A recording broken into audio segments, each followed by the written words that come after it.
আমি আপনাদের সন্তান। আপনারা চিনেন আমাকে,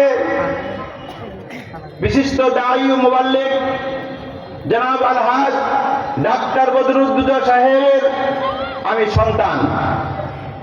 আমি এই মাদ্রাসার সামনে নতুন বাজার মাদ্রাসায় আমি ছোটবেলায় পড়াশোনা করেছি।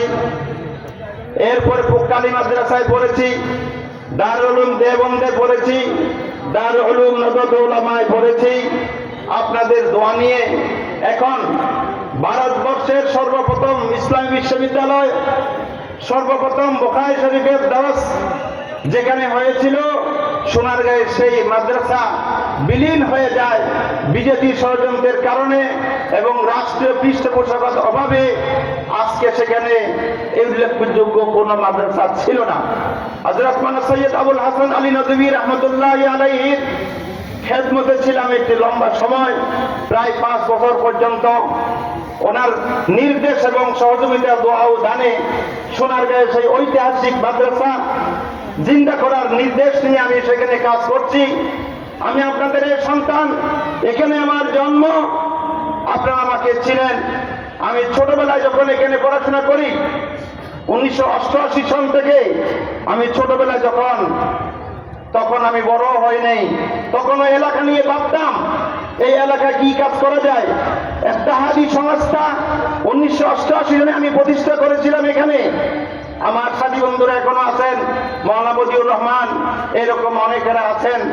1988 সনে, 1991 সনে ঘূর্ণিঝড়ে আমি কাজে কাটা সহ উপকূলীয় এলাকার মধ্যে ত্রাণ বিতরণ করেছিলাম, তখন আমি ছোট।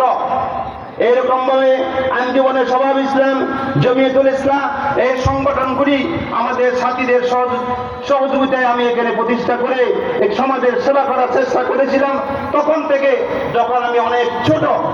কিন্তু আমি এখান থেকে পড়াশোনা শেষ করে ভারত যখন যাই, আমার ওস্তাদে মুহতারামের ইশারায় আমাকে সোনারগাঁয়ে আসতে হয়।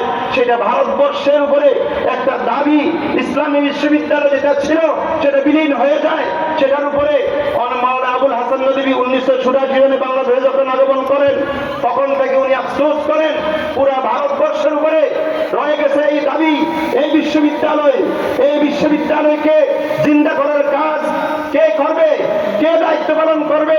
অনেকদিন পর্যন্ত অপেক্ষা করার পরে দারুল উলুম দেওবন্দ থেকে, নদরুল উলামা থেকে পড়াশোনা শেষ করার পরে আমাকে বলেন, তুমি যাও সোনারগাঁও में काम करो, इस मदरसा की जिंदा करना तुम्हारी जिम्मेदारी है। তখন আমি তার দান ও দোয়া নিয়ে সেখানে কাজ করা শুরু করছি। আমি ঢাকায় থাকি, কিন্তু প্রাণ মহেশখালীতে থেকে যায়। আমি ঢাকার পার্শ্ববর্তী এলাকা সোনারগাঁয়ে আর একটা ছোট্ট একটা মহেশখালী সেখানে প্রতিষ্ঠা করেছি। নদভীনগর নামকরণ হয়েছে, আমার হাতে 5টা প্রতিষ্ঠান সেখানে হয়েছে।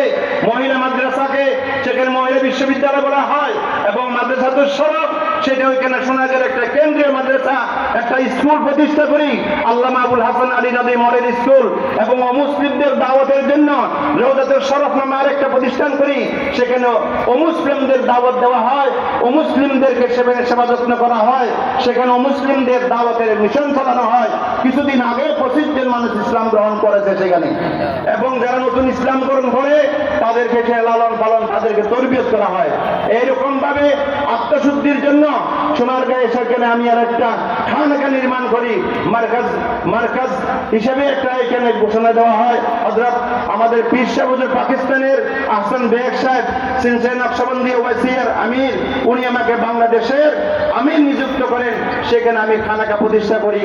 এইরকম ভাবে সোনারগাঁ থানার আমি 15 বছর যাবৎ বেফাকের সভাপতিত্বের দায়িত্ব পালন করি এবং আমাদের আমির মজলিসের স্নেহ দোয়ায় আপনাদেরই একজন নগণ্য সন্তান আমি ওবায়দুল কাদের নদভীকে, ডাক্তার বদরুদ্দোজা সাহেবের এই নগণ্য ছোট ছেলেটাকে, এই গ্রামের একটা ছেলেকে ঢাকা গিয়ে নারায়ণগঞ্জ জেলার বাংলাদেশ খেলাফত মজলিসের সভাপতি আমাকে নিযুক্ত করেন।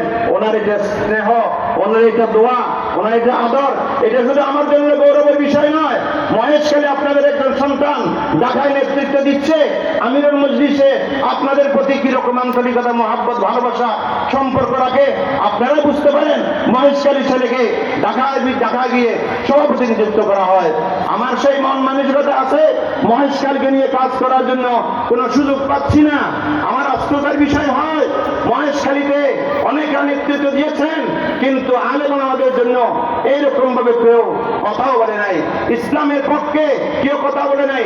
ইসলামের নাম নিয়ে রাজনীতি করার জন্য অনেকেরা এসেছে এবং অন্যান্য দল থেকে অনেকেরা এসেছে, কিন্তু ইসলামের পক্ষে কোনো কথা বলছে বলে আমি শুনি নাই। আমাদের মহেশখালীর অনেকগুলি মাদ্রাসা আছে, এই মাদ্রাসাগুলির ব্যাপারে কেউ সুদৃষ্টি দেয় না। এই মাদ্রাসাগুলি প্রত্যেকটা মাদ্রাসার মধ্যে এতিমখানা রয়েছে, সরকারের সমাজ সেবার মধ্যে এতিমখানার একটা বাজেট রয়েছে, যেখানে এতিম দুস্থদের লালন পালন করার জন্য, কিন্তু এই প্রত্যেকটা মাদ্রাসায় এতিমখানা আছে। প্রতিটি মাদ্রাসার মধ্যে দুস্থ এতিম গরিব ছাত্রদেরকে ভরণ পোষণ, পোশাক, খাবার দাবার, চিকিৎসা, শিক্ষা ওদেরকে ফিরিয়ে দেওয়া হয়, এটা সরকারের দায়িত্ব। কিন্তু এই অভাবটা পূরণ করার জন্য এই পর্যন্ত সরকারের কোনো দৃষ্টি এইসব আমাদের কওমি মাদ্রাসার প্রতি পড়ে নাই, এটা আমার অত্যন্ত আফসোসের বিষয়। আরেকটা বিষয় মনে দুঃখে বলতে হয়, 47 সনে বাংলাদেশ, ভারত, বাংলাদেশ এবং পাকিস্তান একসাথে ভারত থেকে আলাদা হয়। কেন? এই জন্য কে এখানে ইসলামী রাষ্ট্র প্রতিষ্ঠা করবে, কোরআনী শাসন প্রতিষ্ঠা হবে।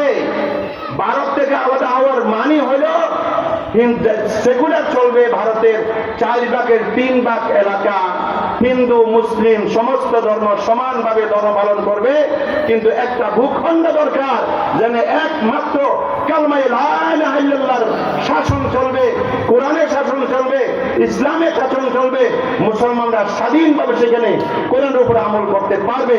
1947 থেকে শুরু করে আজকে 2025 পর্যন্ত কোন সরকার, কোন সংসদ এটার উপর কোন আইন পাস করলো না। এইভাবে কোরআনের শাসনের কোনো পাত্তাই নাই। এমনকি আমাদের শেষ নবী, সেরা নবী, শ্রেষ্ঠ নবী হযরত মুহাম্মদ মুস্তাফা সাল্লাল্লাহু আলাইহি ওয়াসাল্লাম আমাদের ঈমানের একটা অংশ, লা ইলাহা ইল্লাল্লাহ একটা ঈমানের অংশ, মুহাম্মদুর রাসূল একটা ঈমানের অংশ। মুহাম্মদ সাল্লাল্লাহু আলাইহি ওয়াসাল্লাম শেষ নবী, এইটা যদি আমরা বিশ্বাস না করি তাহলে আমাদের ঈমান পরিপূর্ণ হবে না। বাংলাদেশের এমন কোন মুসলমান নাই যে মুহাম্মদ সাল্লাল্লাহু আলাইহি ওয়াসাল্লামকে শেষ নবী মানে না। কিন্তু কিসের কারণে? জনগণ চাই একটা, জনগণের পালস বলতে হবে সরকারকে, জনগণের মেজাজ বলতে হবে সরকারকে, জনগণ কি চাই সেটা বাস্তবায়ন করবে। সেটা না করে মুসলমান, বাংলাদেশের সমস্ত মুসলমানরা চায় মুহাম্মদ সাল্লাল্লাহু আলাইহি ওয়াসাল্লাম শেষ নবী, এটার উপর আইন পাস হইতে কিসের বাধা হয়? কিন্তু এমন কোন লোক সংসদে যায় না, কোরআনের কথা বলতে সংসদে যায় না, ইসলামের কথা বলতে সংসদে যায় না। মাথায় টুপি থাকলেও তাদের মধ্যে সেই কোরআনের হাদিসের ইলম নাই, না থাকার কারণে বুঝে না যে এরকম ভাবে জালেম হাসিনা বিগত দিনে বলছিল কাদিয়ানীকে মুসলমান কাফের, আমরা কিভাবে বলবো? এটা তো আল্লাহ বলবে। শয়তান তার মধ্যে এতটুকু জ্ঞান নাই, কিছু কাজ করলে ঈমান থেকে বের হয়ে যায়, কিছু কাজ করলে ঈমানে প্রবেশ করতে পারে। এগুলো কোরআন হাদিসে আছে, এগুলো এর মধ্যে কোনো এলেমেই নাই, কোনো জ্ঞানই নাই, তার কাছে নাই, তার সংসদের কোনো সদস্যদের কাছেও নাই, থাকলেও সাহস করে বলে নাই। এই জন্য আমরা এখানে এসেছি, আমরা চেষ্টা করতেছি ইসলামের পক্ষে একটু কথা বলার জন্য।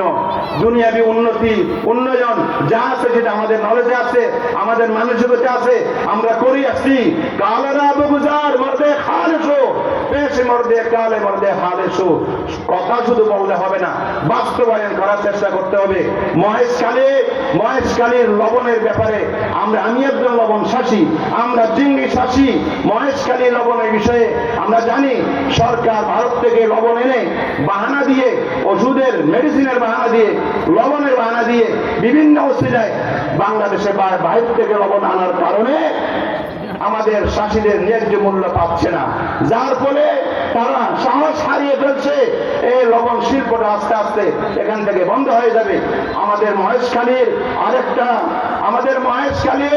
আরেকটা হলো পান শ্বাস, এটা সারা বিশ্বের মধ্যে একমাত্র মহেশখালীতে উৎপাদন হয় এই পানের চারা নিয়ে অন্য জায়গায় রোপণ করেছে, কিন্তু মাটি এবং আবহাওয়া উপযুক্ত না হওয়ার কারণে ওই মহেশখালী পান ওইখানে সৃষ্টি হয় না, ওই জায়গায় পান হয়ে যায়।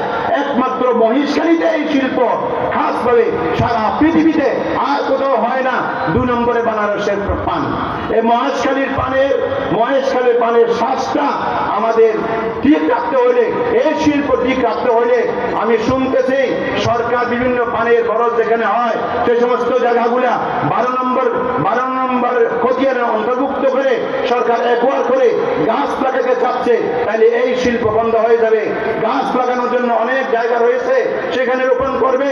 এই জায়গাগুলো যেন একবার সরকারে না করতে পারে, সরকার যাতে করে পানের এই শিল্পটা যেন ঠিক রাখে, মাছের শিল্প ঠিক রাখতে পারে, লবণের শিল্প ঠিক রাখতে পারে, তার জন্য আমরা ইনশাআল্লাহ চেষ্টা করব। আর মাছ যারা ধরতে যায়, সমুদ্রের মধ্যে মাছ ধরতে যায়, তাদের কোনো নিরাপত্তা নাই। সেখানে অনেক দূরে পর্যন্ত সমুদ্রের লঞ্চ নিয়ে যায়, সেখানে ডাকাতরা, জলদস্যুরা আক্রমণ করে, তাদের মাছ নিয়ে যায়, জাল নিয়ে যায়, বোট নিয়ে যায়, তাদেরকে হত্যা করে সমুদ্রে ভাসিয়ে দেয়। আমরা চেষ্টা করবো, যদি আমাদের সুযোগ থাকে, আমাদের এখতিয়ার হয়, আমাদের যদি পারি, তাহলে চেষ্টা করবো সেই সমুদ্রের মধ্যে নিরাপত্তার ব্যবস্থা করা, জেলেবাইয়ের যাতে করে স্বাধীনভাবে নিরাপত্তার সাথে মাছ ধরে সেখানে আনতে পারে। মহেশখালী চতুর্দিকে যখন ঘূর্ণিঝড় হয়, আমাদের জন্য আল্লাহ ছাড়া আর কিছু থাকে না, আল্লাহ ছাড়া আমাদের কোনো উপায় থাকে না। চতুর্দিকে খোলা সমুদ্র, ঘূর্ণিঝড়ে আমাদের সব পশু বাসায় নিয়ে যায়। 91 তুফানে বলা হয়েছিল যে মহেশখালীতে পাড়া দিলেই একটা লাশের উপরে পাড়া দিতে হয়। এই উপায় কেউ কিছু করে না, বড় বড় কথা বলে বাস্তবায়নকে